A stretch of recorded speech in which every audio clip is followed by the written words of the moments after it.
Welcome to the future of education. And now, here's your host, Michael Horn. Oh, welcome to the future of education. I'm Michael Horn, excited about today's conversation because it's a topic that I've become incredibly passionate about with a gentleman who really knows his stuff around this area and has the scars to prove it, as you will hear in this conversation. It's none other than Don Soifer, the CEO of the National Microschooling Center, also from the Nevada Action for School Options. And prior to that, he was on the DC Public Charter School Board for about a decade, 2008 to 2018, if my math is right. That's when I met him. Don, it is good to see you. Thanks for joining. Great to talk, Michael. Always a pleasure, and I've learned so much from your work and our work together. This is the most exciting opportunity to put it to good work I've had to enjoy in my career, hopefully innovating. Well, that says a lot because you've been in a lot of movements at the forefront of education innovation. You see things early, you get on them, you do things with them. So I want to start there by framing the conversation for folks. Let's just do it around like your entry point right now. What is the National Microschooling Center itself? And why are you excited about this microschooling movement that is burgeoning? The National Microschooling Center is an empowering hub for pioneering small learning environments. And in the course of doing this, and we launched the center over the summer, we have both met and gotten to know some people that have been doing incredible microschooling work for a long time. We've gotten to feel like we've inspired some fantastic educators and leaders to do new and innovative things, and just as likely to do some old and innovative things.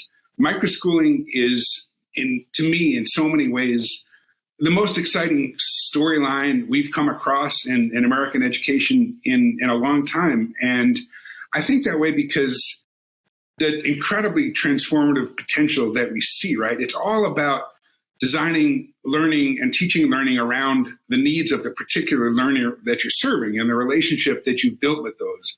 And there's just so much need and space for that everywhere we look in education, everywhere we've been in education. It's just exciting everywhere we look, and the people doing it are the reason why. And when you say you're sort of, helping all these entrepreneurs, all these micro schools that are popping up, empowering them, what does that support look like on the ground? Well, we've got one of the fastest growing movements and storylines in education. The researchers say there's between 1.1 and 2.1 million learners who are relying on microschooling as their primary and first source of teaching and learning. It looks so different in so many different ways, in so many different types of settings, and in just about every different jurisdiction in the country. So depending on those jurisdictions, the National Microschooling Center loves to provide resources and learning tools, and sometimes we do bulk purchase of learning tool licenses so that we can take learning tools that we like working with and make them available to our microschooling leaders, along with some training and some background and some help tracking them. In some cases, it's helping them navigate the often complex framework for operating that they're working in the school choice friendly states. That can be as simple as connecting in a seamless fashion with the school choice vehicle in their states, where there's other states that we have those incredibly life-changing educators that we're fortunate enough to have maybe one of in our lives, who are basically running microschools in some sort of outlaw ethos, right? Because these are early adopters, and the government and the regulators haven't quite caught up with what microschooling is and how to work within in their setting, and sort of everything in between. Sometimes we help them connect with each other. Sometimes we help them learn from each other. Sometimes we're with the incredible leaders that we have, we're able to share insights and innovations in a real community way. And it's got a feeling to it, like maybe we saw in those early days of the charter school movement when these brilliant educators were meeting together in church basements trying to navigate how to bring this to the learners in their lives. And it's got a feeling a lot like that. But in so many ways, microschooling is just such a different movement than those were. So I want to get into the compare and contrast in a little bit. But first, I want to stay one more beat on this because, you founded this center in 2022. But my recollection is you got interested in microschooling well before that, and frankly, well before the pandemic. It was something that I was certainly writing about before the pandemic, but my sense and my recollection, at least, is that several years before, maybe, you said this could be in a really important set of innovations or enabling innovations in the education sector. Tell me, is my recollection correct? And why was it that it sparked it for you even before it sort of became part of the popular lexicon? Yeah, I really fell in love with the ideas of microschooling around the time, Michael, that your co-author, Heather Staker, was getting involved with building the first Acton Academy in Austin, Texas, and really understanding the ways that knowing a learner and their individual needs can make this whole process better. I come from the charter school world and school choice broadly, but particularly within charter school, particularly within the whole charter school world. Lots has been written and lots of really smart people have observed that it's increasingly difficult for charter school authorizers to be able to approve and work with truly innovative learning environments that really live up to their potential. And a lot of that has to do with the whole charter school approach has become about compliance and standardization. And even the best authorizers and some really, really smart people working in that space find it really difficult to be nimble enough that they can bring in and attract and support the sort of diversified, everything that microschools need to be to really live up to their best potential. And I lost a fight I felt early on in my involvement in charter schooling, where the idea of school-specific and mission-specific measures, so that if you've got a charter school with an approach that's maybe tied to social and emotional learning or performance art, that the charter schools could be evaluated on what's most important to the learners and the families that choose those charter schools. Whereas as the charter school world has turned into one of looking for a model and replicating it and evaluating it based strictly on performance on standardized testing, microschooling is such a diversified movement that brings together educators, as many hard left educators as hard right, that really bring to this diversified approaches that we don't see very much of in the charter sector. It's an exciting movement. And I think that the nature of permissionless education, right? In microschooling, the only permission that you really need is the permission of the learners and the families that you serve. And that raises some really exciting potential, and it makes this a space that has an excitement to it that we haven't seen in American education very often in a long time. I want to double click on a bunch of these things and this is where I want to spend the bulk of our conversation, because I think these tensions are really interesting, and you're calling it out. Like, I mean, I've thought of it similarly, right? You ought to say the school is, the intent of the school in the public domain is to produce these outcomes. Let's measure it in a way reflective of the school mission itself. And as you noted, it just hasn't gone that way. What has that taught you, I guess, about when you start to take public dollars and you're asking for innovation at the same time, and maybe the tension there? And is this an inevitable thing that happened in the charter movement, or do you think, there's more nuance or subtlety there that it could have been done differently? Charter sector, and there are some brilliant educators working in the space and some really exciting charter schools doing some really life-changing work. But the charter sector, and particularly the way that charter authorizers have evolved, has become increasingly compliance-based and standardized in a lot of ways that it's just difficult for a charter school authorizer operating within the legal frameworks in which they have to work, right? Charter school authorizing isn't easy, but it's relatively simple. A charter authorizer enforces the law by working with its community and with the schools that it serves to satisfy the laws and the requirements and the regulations that govern charter schooling in ways that often put the most forward-leaning and the most inspiring and inspirational charter school authorizers in a bit of a box where they need to have a compliance mindset, where a charter school needs to have a full-time staff person dedicated to nothing else but complying with the rules and requirements of the charter authorizer. And becomes more and more difficult to do something truly innovative. Stay on that for a moment, Don, just because is that the inevitable rise or creep? Because the ethos of charters originally, right, was free us up from the inputs, because that's the burdensome of the traditional district schools. We account for every single minute, how they use staff, right, all that stuff, and it constrains innovation. And the original ethos was free us up on the input side and hold us to account on the outcomes side. And it sounds like charters, in your view, have drifted considerably away from that in terms of how they operate. And that's consistent with what I've heard from a lot of folks in the field as well.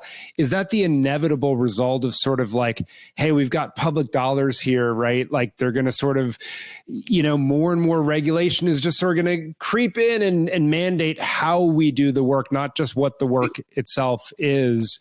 Is that inevitable, or could there have been another turn in the charter movement in your judgment? Well, I think that there's still plenty of opportunity for charter school leaders to be more nimble and to find ways to be truly innovative.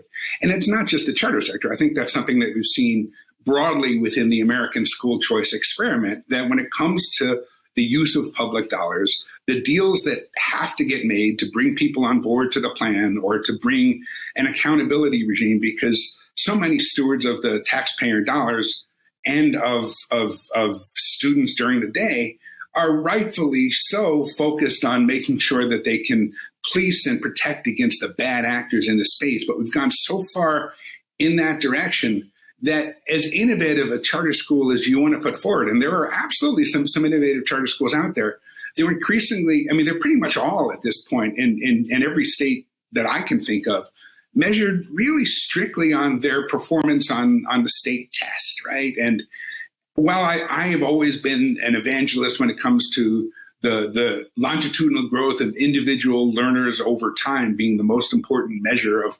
accountability in a public education space, we have microschooling leaders that sit and that work with families, and the families themselves choose them because maybe they care more about the social and emotional growth of a child, or because they simply have considered and reject their state's academic content standards as being relevant to their child's future, or just don't ever want to subject their children to norm referenced or criterion referenced assessments.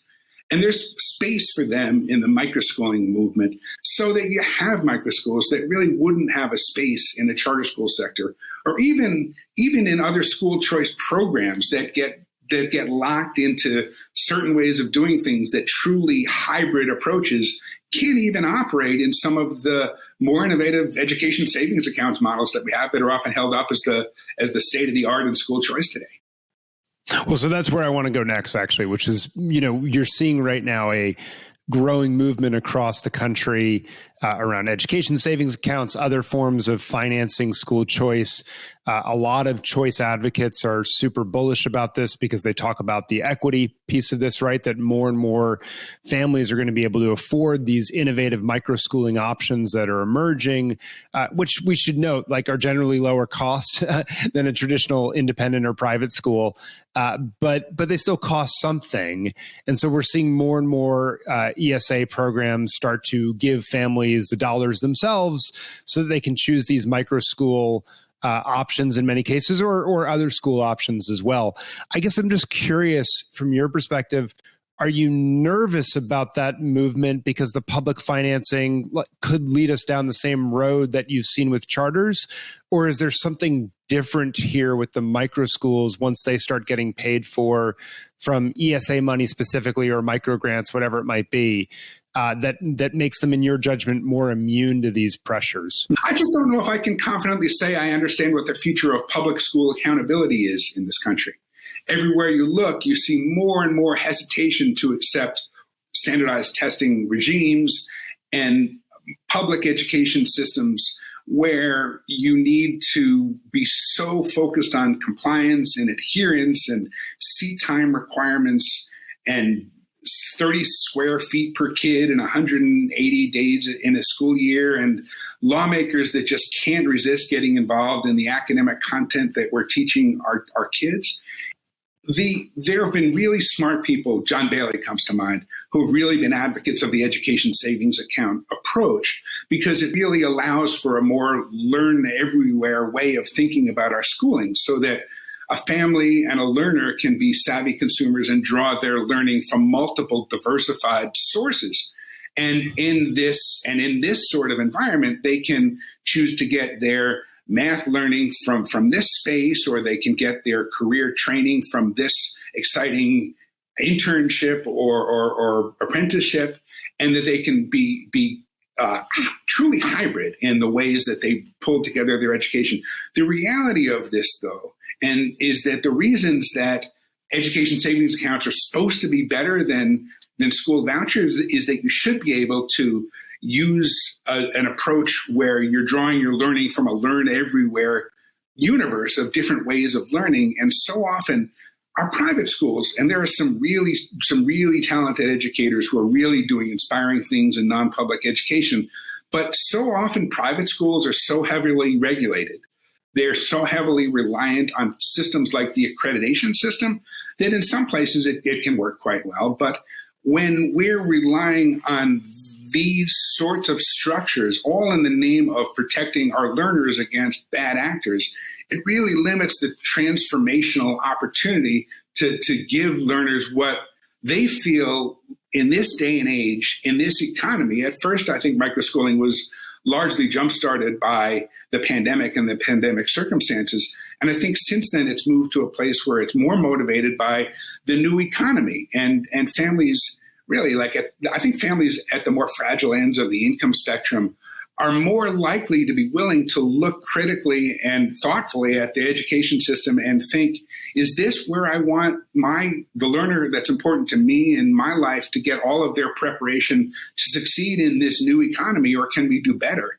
And I think all of those reasons are contributing to an environment where families are just reconsidering their historic relationships with the institutions that they've relied upon to meet their education needs, and looking to be much more active consumers of their learning. And when you have an active learner, Michael, as you know from all of the incredible work that you've done exploring the personalized learning models that are really making the biggest difference in this country, when you can shift from a passive to an active learner paradigm, the sky's the limit on the growth that you can witness and the potential to really make an impactful difference. And I think that's what's driving microschooling as much as anything else right now. Super interesting on a number of levels there. And I agree, by the way, the shift from passive to active is maybe the most important part of this equation in my judgment as well. I've increasingly come to believe that.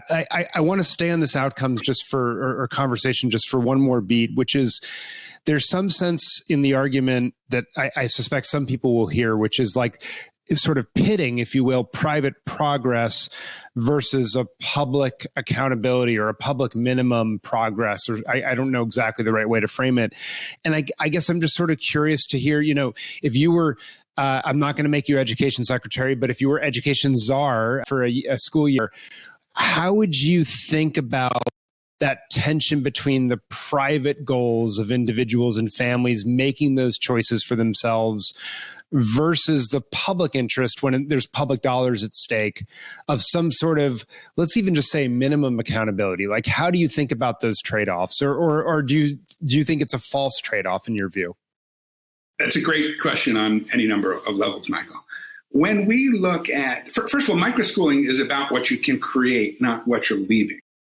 And when we look at establishing microschools in an environment like many states and many communities that I've worked in, where, for instance, more than half of Black boys are scoring at below basic skills in math in 8th grade, to cite one example, it's hard for me to look at the monopolist approach and think that this is a fail-safe way to ensure that we're delivering a quality set of opportunities to the learners that we're being entrusted to serve.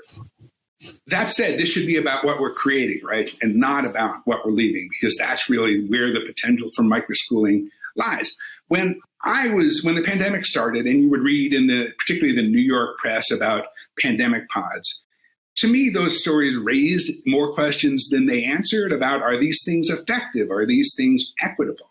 And that's why when we launched our own microschooling, we wanted to make sure that what we were doing is measurable and is equitable. And in doing that, we were focused on pandemic learning loss. And certainly there are microschools that do a terrific job measuring the academic growth of kids over time, because that's the way that you set them up. And microschools don't have to be set up with those goals in mind.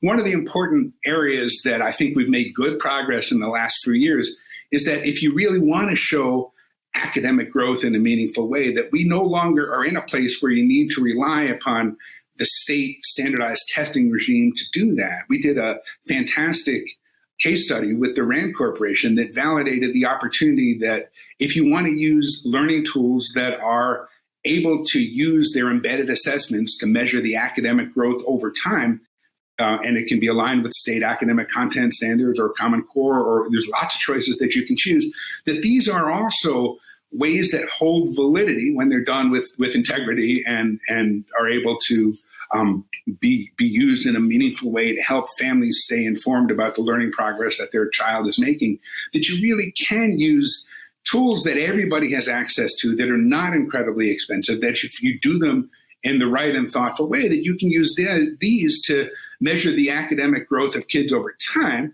which has always, to me, been the most important measure of being a good steward of the taxpayer's dollar and the child's time, right? Because growth over time it tells you more about the value added that you're bringing to this as a provider and less about the household that the child woke up in the morning, which is what proficiency ratings to me are so often about.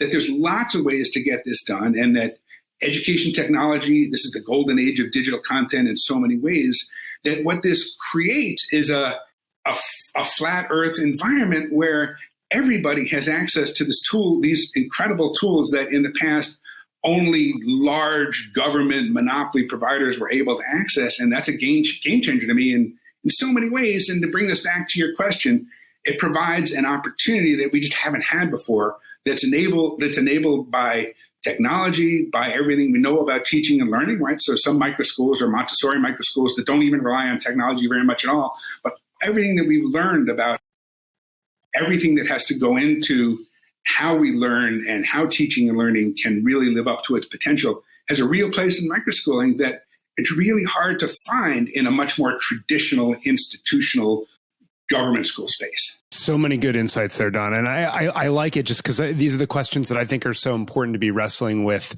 and asking right now. So I appreciate your insights and wisdom.